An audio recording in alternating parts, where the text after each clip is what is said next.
Bonjour les filles, j'espère que vous allez bien. Aujourd'hui, j'avais envie de parler avec vous d'environnement. Et par environnement, je ne parle pas d'arbres et de gazon ainsi que de cours d'eau, mais pas du tout, mais plutôt d'un environnement, de votre environnement gagnant quand on a envie, quand on décide de faire des changements dans notre vie. Vous savez, avec mon 19 ans d'expérience en gestion de poids, je vous dirais que j'ai vu de tout. J'ai vu des environnements extrêmement favorables pour une personne qui veut perdre du poids. Donc, un exemple, la femme décide qu'elle désire entreprendre une transformation, elle veut perdre du poids, se mettre en forme, avoir plus d'énergie. Et un environnement favorable va être le conjoint qui va la supporter, qui va l'encourager, va être des amis qui vont lui dire de ne pas lâcher, qui vont envoyer des petits textos pour lui dire « Go, lâche pas, passe une belle journée, continue sur ta bonne lancée ». Les parents qui vont être là pour supporter leurs enfants, même si on est rendu à l'âge adulte, donc d'avoir des parents qui sont derrière nous dans nos objectifs santé. Ça, ce sont des environnements positifs. Malheureusement, il existe également des environnements négatifs. Donc, des environnements où est-ce que ce ne sera pas nécessairement positif les messages que les gens, les femmes vont recevoir. Je vais vous donner un exemple, un conjoint qui va avoir peur de perdre sa conjointe. Ça, j'ai vu ça souvent. Des hommes qui deviennent un peu inquiets en voyant leur femme s'épanouir, devenir belle, d'avoir une meilleure confiance en soi, une meilleure estime de soi. Et souvent, la peur des hommes de perdre leur dulcinée va se transposer par des propos maladroits, du genre « OK, c'est assez, là, tu vas être trop maigre » ou bien OK, là, c'est assez, là, ça va pendre de partout, je pense que tu as assez maigri comme ça. » Et même, j'ai déjà vu des hommes dire à leur femme, « Ben écoute, tu n'es pas capable de manger comme tout le monde, là, OK, ça va faire tes affaires de régime, même si, avec moi, un exemple, c'est pas une question de régime, là, mais surtout de bons choix alimentaires. » Donc, il va y avoir des fois des hommes qui vont, par maladresse, par jalousie, par peur, vont avoir des propos, des fois, désobligeants envers leur conjoint. Il va y avoir également les parents.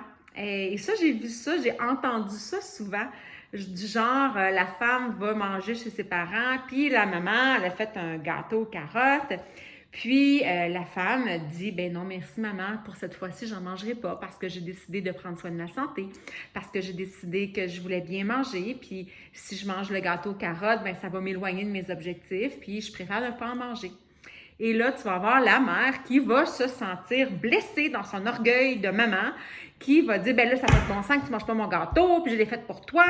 Et là, le sentiment de culpabilité qui arrive pour la personne qui s'est choisie, de dire, ouais, je ne vais pas faire de la peine à ma mère, etc. Donc, des fois, nos parents, par maladresse, par petit ego également, vont pas toujours avoir un environnement favorable pour nous qui décidons de prendre soin de leur santé. Il y a également les amis.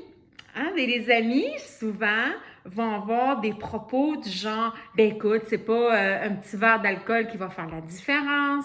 Ben là, même si tu mangeras une pointe de pizza, tu vas pas mourir, tu vas pas engraisser de 10 livres parce que tu manges une pointe de pizza. » Alors, des fois, ou bien t'es bien dole parce que tu bois pas d'alcool à soir, ben là, franchement, t'es bien plate. Et là, ben encore là, la personne qui a décidé de se choisir va devenir un peu plus craintive ou un peu plus moins confiance en elle dans ses choix parce qu'elle veut pas déplaire à ses amis. Puis quand c'est les amis, souvent, je vous dirais c'est soit 100% de la maladresse ou c'est parce que ça les confronte à eux-mêmes. Donc, ça les confronte du fait qu'elles n'ont pas eu le déclic de commencer une démarche pour avoir une meilleure santé ou pour perdre du poids. Donc, ça les confronte à leur propre réalité. Et souvent, qu'est-ce qu'elles vont faire? C'est qu'elles vont lancer des phrases comme ça pour un peu espérer que l'autre personne abandonne. Et là, c'est moins confrontant si l'autre personne abandonne son cheminement de perte de poids ou son cheminement vers la santé. Parce que si elle ne l'a pas, et puis l'autre le fait, donc ça devient vraiment très confrontant. Alors, voyez-vous, les environnements autour de nous, autour de la démarche qu'on veut faire, est quand même très important. Alors, je vous dirais, si vous décidez d'entreprendre un chemin vers la santé, vers la remise en forme, vers la perte de poids, peu importe, essayez de vous créer un environnement favorable. Et c'est ce que je fais moi avec la méthode BEST, c'est que j'ai créé un environnement favorable. Hein? Donc, c'est toutes des femmes qui vivent la même chose.